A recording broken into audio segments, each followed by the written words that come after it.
When it comes to your nonprofit and your life in general, 2025 can be and will be the best year you've ever had if you're willing to work on these 5 things. You, your perspective, your plan, your commitment to the plan, and then your ability to execute the plan. Let's talk about it. What's going on, guys? My name is Timothy Wright. We're back again with another video. And look, I don't want to waste any time. You, your perspective, your plan, your commitment to the plan, and then your ability to execute will be the reason that 2025 is the best year that you've ever had. Hear me out. Let's talk about you. You know that in the primary building stages of your business, you are going to be and you are the biggest asset to your business. If you don't have a system and team of people who are already contributing to your life, you are the #1 contributing attribute to whether your life is good or bad. So if we understand that, then we can also understand that our life can get better because we can get better. Can you write that down for me? My life can get better because I can get better.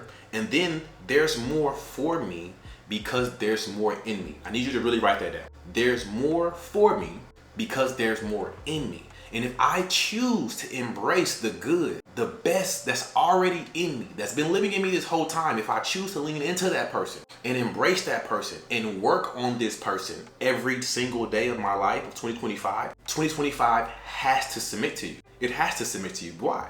Because our life gets better as we get better. There's more for us because there's more in us. So then we have to ask ourselves this question. Well, if I want to be better, Tim, what's the first step I should take? Here's what I want you to do. I want you to get a notebook and open up a blank sheet of paper. And in this blank sheet of paper, I want you to, 2 sheets of paper we're gonna need. I want you to write down the pros of your habits and your abilities and the cons of your habits and your abilities. I want you to be very honest and transparent. You heard the saying before that the truth shall set you free. There's a great quote that says, God cannot help who you pretend to be. He can only help who you actually are.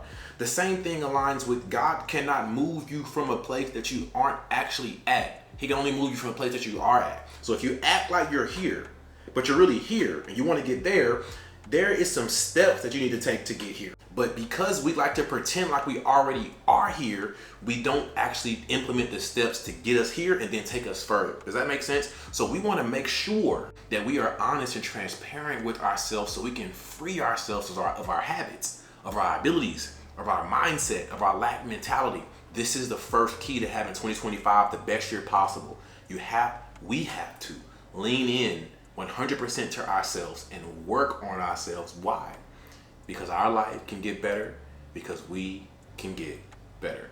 Number 2 is our perspective. You heard the saying before that our perspective drives our performance. How we view what we do determines how we do what we do. So if I believe, for example, that nonprofit means no profit, if I believe, for example, that the only way that I can generate revenue in the nonprofit space is by acquiring a grant, this means that I'm not going to do any of the other work that could be raising me funds. This means that I'm not going to do any fundraising. I'm not going to launch any programs or services that I can make money on my own. Why? It's because my perspective is driving my performance. So again, my perspective is I may believe that nonprofit means no profit. I can't make any money in the nonprofit space. Someone told me that I was going to go to jail or get revoked. If your perspective is that, then your performance will be based on your perspective. So one thing that we have to do is, again, shift our perspective. Now, how do we do this? They say that the biggest gap in the world is in between knowing and doing. But before we can do, we must know. So when it comes to shifting our perspective, I want to encourage you to start reading more, learning more. Let me ask you a question. You wake up at 7 a.m. You go to sleep at 11 p.m. In that time, all throughout the day, I want you to ask yourself a question. Nobody's watching you. Nobody's knowing what you're going to answer. So be truthful again. How much of the day do you spend learning something that you didn't know yesterday? How much of the day do you spend developing yourself to be a better individual today than you was yesterday? I want you to think about this, because if you say, well, I'm not gonna lie, I haven't really been working on myself. And if you look around, your life more than likely will be a replica of the internal. You with me? And if our desire is to fix our internal, then we have to be mindful about what we tune into, because we turn into what we tune into. You might have heard the scripture before that as a man thinketh in his heart, so is he. And out of the abundance of the heart, the mouth speaks. So out of the abundance of the heart, the mouth speaks. As a man thinketh in his heart, so is he. So in my opinion, I like to compare the brain to the heart. And what's the closest thing to the brain? It's the eyes, the ears, and the mouth. So we want to make sure we're guarding what we're seeing, what we're listening to, and what we're putting inside our body, because we turn into what we tune into. And as a man thinketh in his heart, so is he. There's 3 books I recommend when it comes to shifting your perspective. Number 1 is a book called Think and Grow Rich. You've heard it before. You might even feel like you read it before. So at the end of each chapter of Think and Grow Rich, they have these activities that you're supposed to actively commit to and do them. And what I realize is that people who say they're ready to Think and Grow Rich, but they don't have a definite chief aim, which is something that I developed from Think and Grow Rich, I know that they haven't actually implemented the activities from Think and Grow Rich. So I'm gonna highly recommend you start there. Think and Grow Rich. You can watch the Audible on YouTube, or you can actually buy the real book. The second book that I'm gonna recommend that you read is a book called The Power of Vision by Miles Monroe. You may have heard the scripture that says, where there is no vision, the people shall perish, and they perish from lack of knowledge. But then there's another version that says, where there is no vision, the people shall cast off restraint. Now, if we actually Google the definition of restraint, very simply, it just means to stay within boundaries or within measurement of something. So if someone doesn't have vision for good health, they have no need to set boundaries on the food that they eat. Does that make sense? If someone doesn't have a vision to be wealthy, they have no need to set boundaries on what they spend their money on and what they do spend their money on. Are you with me? Where there is no vision, the people shall cast off restraint. And the third book that I recommend to you is a book called No Excuses by Brian Tracy. Now, this book is absolutely incredible because it truly focuses on self-discipline. And what I realize in my life and in business, this is something that is a separator between people who are ultra successful, kind of successful, and not successful at all. So now that we've identified how to work on ourselves, we've identified how to shift our perspective, we now want to focus on our plan. What is your plan for 2025 as far as the amount of income that you want to generate? What's your plan for 2025 as far as the amount of people you want to have support your organization, or the new donors that you're going to have, or the board members, right? Any sponsorship deals, any partnership deals that you plan on acquiring this year? What's the plan? With no plan, it's just a wish. Let me say it again. With no plan, it's just a wish. So if you say, Tim, we plan on raising $350,000 this year, and I say, okay, great. How?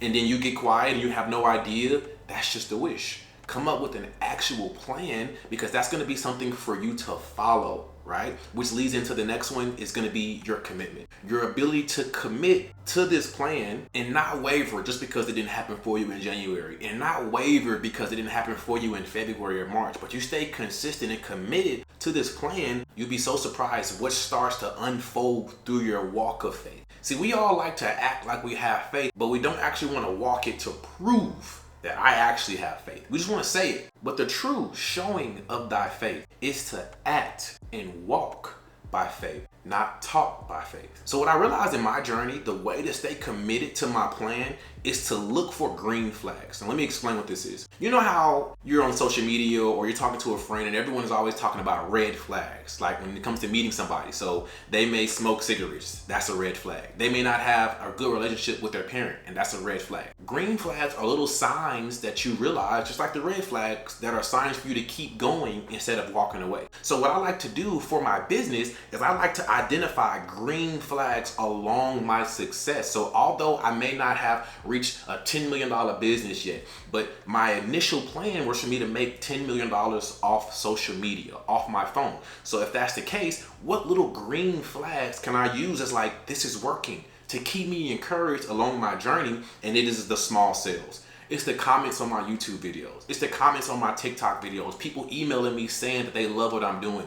People are actually joining my program and they are wanting to pay for our services because it's something that's actually needed and accessible for them. These things are green flags for me that say, hey, Tim, keep going. Stay committed to the plan. Don't stop. No, this is working. It may not be working how you want it to work, but it's working. And the thing is about the work is that work always works. It either works for you or it works on you, but the work always works. And what you'll realize most times is that the less you work, the more discouraged you are. And the more you work and the less you think, the more encouraged you are, because these green flags are a byproduct of the action that you take. So stay committed. And then last but not least is going to be, of course, your ability to execute on this new you. Your ability to execute on this new perspective, your ability to execute on your plan, your ability to execute on staying committed to the plan is going to be the true ingredients of bringing all this together.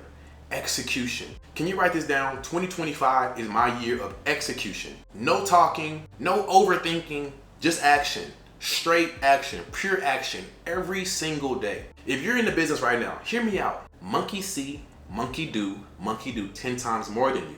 Monkey see, monkey do 10 times more than you. So if you're a nonprofit founder right now and you're tiptoeing around every aspect of your business, you're moving very slowly. You are not willing to invest in your organization, but you want other people to invest in your organization. Monkey see, monkey do 10 times more than you. So what you have to do is you have to be the frontline leader, the one that donates to their organization first, that one that invests in their organization first because they believe in it, the one that is consistently every day coming up with new ideas and trying to be a better leader. Monkey see, monkey do 10 times more than you. I really want you to hear me out here. If you're always second guessing yourself, if you're always tiptoeing around everything that you're doing in your organization, your team, your board members, your donors, your sponsors, your partners, they're gonna act the same way as you, right? People buy into people. So I know you want to have this incredible nonprofit business and this huge building and millions of dollars in funding from the federal government, and all those things are for sure on their way to you. The fact that you're even thinking about it lets you know that you have the power to do it. But what I want to encourage you to do is I want to encourage you not to have a wish for these things, but have a plan for these things. And here's the last thing I want to share with you. 2025 is for sure going to be the best year you ever had, but some of the results that you are looking for in 2025, would you kept going if it didn't come until 2026 or 2027? What I know is that so many people in this space, they're looking for microwavable success. Something that I can put in a microwave for 60 seconds, and when I pull it out, it's going to be hot and ready for me to eat. But what you have to understand about business is that if you're very unknowledgeable, if your perspective has to grow, if you have to grow, if you got to develop your plan, if you got to develop your commitment and consistency, don't expect for you to have this huge year without leaning into these things. It may not be microwavable, but the thing is, the food that you like the most, you can't put it in the microwave. You have to season it. You got to saute it. You got to turn the oven on 350, 375, let it preheat before you even put the food in there. This is the same thing about your life. You working on you. You're seasoning up yourself right now. You're sauteing yourself right now. Your perspective, you're mixing up the ingredients, learning new ways to cook on exactly how you've been cooking before, but now you're cooking it at a higher level and more expertise. The plan, you got a vision and an idea of what you want the meal to taste like, what you want your plate to look like. Then you have to commit to the action. So I have to put the food in the oven for an hour, 30 minutes, 2 hours maybe. And then the execution. You do not want microwave success. You want your success put in the oven. You want your success to be long lasting. So again, I just want to encourage you. Work on you, your perspective, your plan, your commitment to the plan, and then your ability to execute. 2025 will for sure be the best year that you've ever had. And just remember that all work works. It'll either work for you, work on you, or work in you, but all work works. My name is Timothy Wright. I'm signing off here. I definitely approve this message. I hope that you found value today. I appreciate you. I admire you. You inspire me. The fact that you want to make a difference in your community is the reason why I want to make a difference in your life. Keep going. Don't stop. 2025, lean in to who you are. I promise you, it's enough. Peace.